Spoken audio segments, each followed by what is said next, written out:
क्या आपके कुत्ते के मरने से पहले आपकी मृत्यु हो जाएगी? क्या तो दोस्त आपको सुनाते हैं कि तुम्हें तो कोविड की भी है, तू तो मरने वाला है, भाई अपना सामान दे दे, आप टपक जाएगी।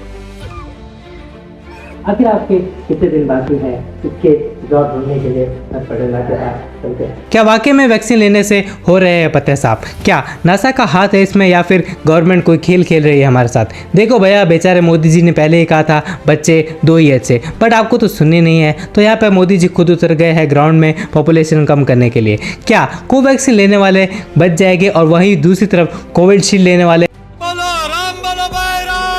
बहुत ही तेजी से ये रूमर फैल रहा है सोशल मीडिया पर कि कोविशील्ड लेने वाले जल्द ही भगवान को प्राप्त होने वाले हैं ब्लड क्लॉटिंग और हार्ट अटैक के जरिए। आखिर कितनी सच्चाई है इन सब बातों में, मैं आपको एक एक करके प्रूफ और एविडेंस के साथ बताऊंगा। बट उससे पहले मुझे आपको कुछ बात कहनी है। प्लीज़ भैया चैनल को लाइक और सब्सक्राइब कर दो यार। भैया बहुत मेहनत लगती है भैया, ये कोट पैंट ये चश्मा ये सब कुछ मैं किराए पे लेकर आया हूँ। मेरे घर पे छोटे छोटे माँ बाप है, उनको भी मुझे पालना होता है। प्लीज़ भैया चैनल को लाइक और सब्सक्राइब कर दो।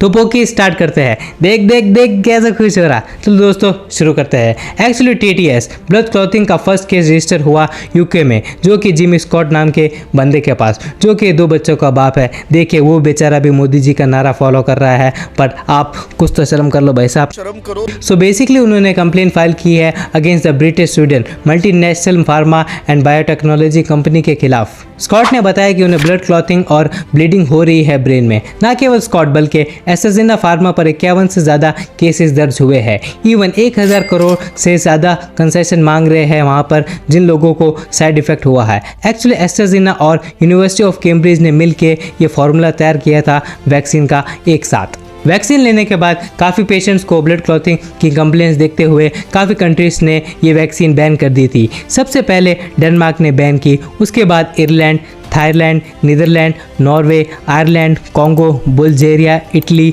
जर्मन, फ्रांस और इवन यूरोप कंट्रीज ने भी इसे बैन कर दिया था। इंडिया में इसे बैन नहीं किया गया। सीरम इंस्टीट्यूट ऑफ इंडिया ने कोविशील्ड का मैन्युफैक्चर किया है इंडिया में ही, बल्कि इसका formula as it copy paste किया गया है एस्ट्राजेनेका से। आखिर क्या है ये TTS, thrombosis with thrombopenia? Let me explain. ज़्यादातर ये सिंड्रोम टीटीएस जो कि एडेनोवायरस वाले जो वैक्सीन है ना उनसे जोड़कर देखा जा रहा है। एक तो ये कोविशील्ड भी है ना, ये भी एडेनोवायरस ही है। Adenovirus basically chimpanzee adeno virus होता है। इसमें से जो स्पाइक प्रोटीन होता है ना वो कोविड वाले डाल दिए जाते हैं। जो कोरोना वायरस वाले स्पाइक प्रोटीन है ना वो इसके अंदर डाल दिए जाते हैं। तो जब हम ये वैक्सीन लेते हैं तो हमारे बॉडी को लगता है कि ये तो कोरोना वायरस है, बट एक्चुअली ये कोरोना वायरस तो होता नहीं है। इससे हमारे शरीर को कोई नुकसान तो होता नहीं है, बल्कि हमारी बॉडी इम्यून हो जाती है एक टाइप से। तो जब रियल कोरोना वायरस आता है हमारी बॉडी में तो हमारी बॉडी एक तरह से तैयार होती है, like it works like antibody, तो उसको हम एडेनो वायरस कहते हैं। इवन जॉनसन एंड जॉनसन ये भी एडेनो वायरस वेक्टर वैक्सीन है। ज़्यादातर ये टीटीएस के सिंड्रोम है ना इसी टाइप के वैक्सीन में देखे जाते हैं। बेसिकली इसमें होता क्या है, जब ब्लड क्लॉटिंग कई सारे लोकेशन पर देखी जाती है, मतलब खून का जमा होना, वैक्सीन लेने के बाद हमारी बॉडी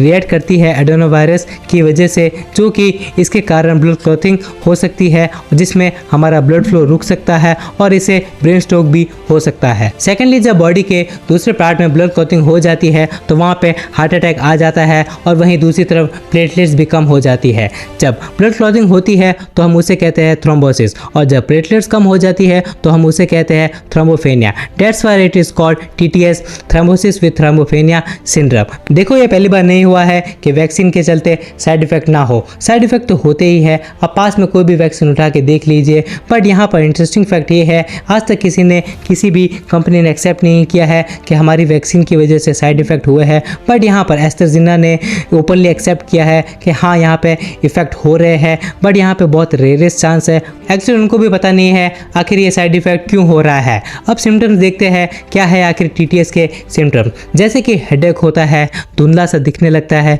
बोलने में दिक्कत होती है, चेस्ट पेन और टांगों में सूजन आ जाती है।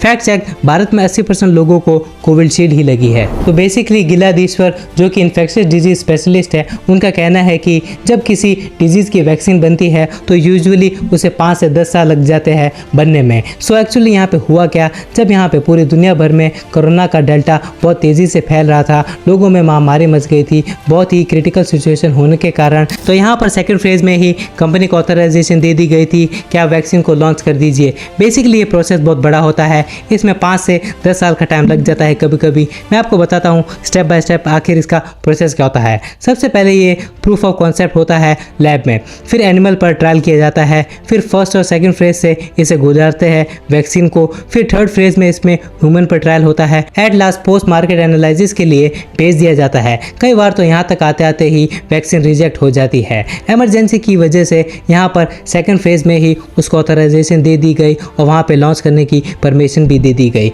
अब रिजल्ट्स हमको भुगतने पड़ रहे हैं। बट सबसे बड़ा सवाल खड़ा होता है कि आपको और हमें क्या डरने की जरूरत है? क्या हम और आप सिक्योर है? क्या हमें कोई प्रिकॉशंस लेने की जरूरत है? So the answer is no. Tense होने की कोई भी नीड नहीं है। इवन मैंने भी कोविशील्ड ही ली है। मेडिकल सर्वे का कहना है कि 1 लाख में से सिर्फ एक जने को ही साइड इफेक्ट हो सकता है, यानी 0.002%, जो कि बहुत बड़ा आंकड़ा नहीं है। ये बहुत माइनर केस आ रहे हैं, बहुत ही रेयरेस्ट केस आ रहे हैं।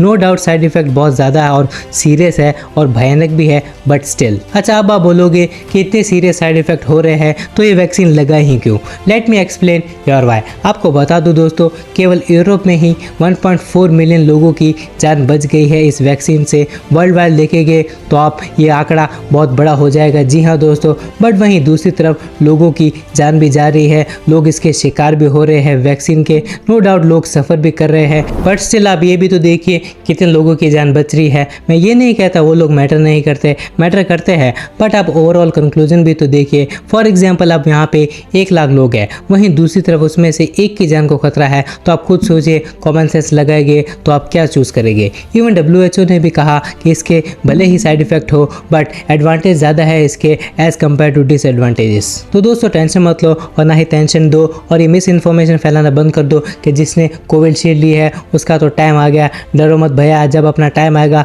अपन यहाँ से निकल जाएंगे। सो नए हो तो चैनल पर प्लीज़ चैनल को लाइक और सब्सक्राइब कर देना। बहुत ही मेहनत और मजदूरी लगती है भैया एक वीडियो बनाने में, प्लीज़ लाइक और सब्सक्राइब कर दो। मेरे भी भैया यहाँ पे माइक के खर्चे हैं, ये सब कुछ मैं किराए पर लेके आया हूँ, मेरे को शाम तक वापस देना है। प्लीज़ भैया बहुत मेहनत मजदूरी लगती है, प्लीज़ चैनल को लाइक और सब्सक्राइब कर दीजिए। अगर देख रहे हो ना तो प्लीज इसको लाइक और फॉलो करके आगे बढ़ा दीजिए। ये लड़का बहुत ही मेहनत कर रहा है, प्लीज इस वीडियो को वायरल कर दो और सुपर से डुपर बना दो प्लीज अपने फ्रेंड्स और रिलेटिव्स को शेयर करें व्हाट्सएप ग्रुप में, ताकि ये रूमर्स फैलना बंद हो जाए। So take care of your parents, not yours. See you in the next one, till then stay tuned. भाई साहब एक बात थी, कोरोना को गए हुए 5 से 6 साल हो गए, अभी भी ये अपनी जान नहीं छोड़ रहा। मैंने कोरोना के लिए एक शायरी लिखी है। एप्पल को कहते हैं फ्रूट, एप्पल को कहते हैं फ्रूट, कोरोना तेरी माँ की